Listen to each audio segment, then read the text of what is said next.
gravity a lot of times is the better method, even over like things like magnets or something else that wear out over time.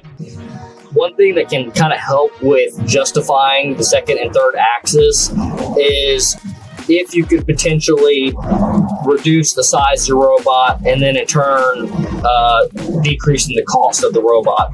So maybe you have a long reach arm and you're able to go from a long reach arm to a shorter reach arm, and that cost savings is able to be applied towards the third and fourth axis.